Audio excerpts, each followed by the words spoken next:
Blake Wingrove of the Oak Hill Red Devils. Obviously, not the optimum result you wanted. You can't really let those guys get when they're scoring like that. They're already tough. Right. You know that. Right. How big was that when they just hit those? I think they hit 2 in 14 seconds and 2 in 18. Yeah. So when they get going downhill, and we talked about it all week, they're quick. They're very precise with the ball, and they can counter on a drop of a hat. So it was just. We emphasize the importance of staying goal side, not stabbing at the ball, trying to contain more than anything, and it's just hard to compete with a crew that's been together for so long, and they're phenomenal. So. Do you get in that regard? Do you get something out of this match? Oh yeah, for sure. Well, so a film session off of this match, you only get better by playing better opponents. And I was told that a long time ago. I preach that to these guys.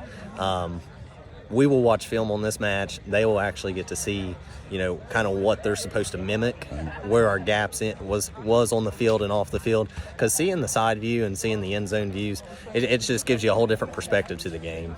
What are your short term, because the season's just about half over. Yeah. What are your goals going forward? So we have we have a whole new defense back there on that back line. Just getting them more reps, getting them more comfortable playing out the back. Have a freshman goalie, just getting him reps. Same thing.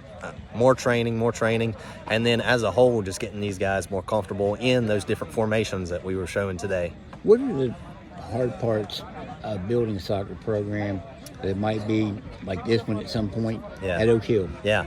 Well, first and foremost, early childhood development is huge.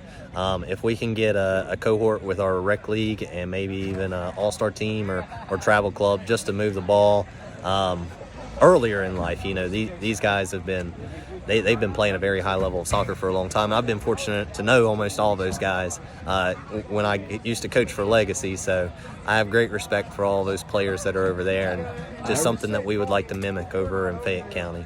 I remember years ago, there was the Mount Hope Soccer League. I think they had at one time 300-400 people. They did, playing soccer. Yeah, you need to get that built back up like that. Right, yeah. So Mount Hope, to my knowledge, I don't think they have a program anymore. I think it was just too.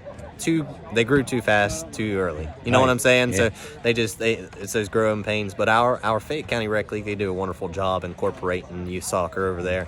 We'll have hundreds and hundreds of players playing over there. It's a different ball game playing rec soccer and travel soccer. So. Right. So that's the main thing?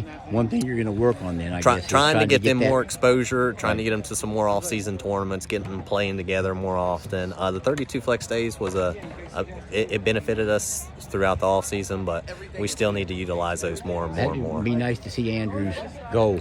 Yeah, for sure. I know it's kind of like a moral victory, but you did score. Yeah. So a lot of teams haven't on this squad. Right. Defense. No, their defense is absolutely phenomenal. They're a phenomenal program, and like I said, all the respect goes out to them. And was excited for that one for sure, but at the same time, I would have liked a couple more there in the first half when it was a little closer. So, Blake, I appreciate your time. I appreciate Thank you, sir. Thank you.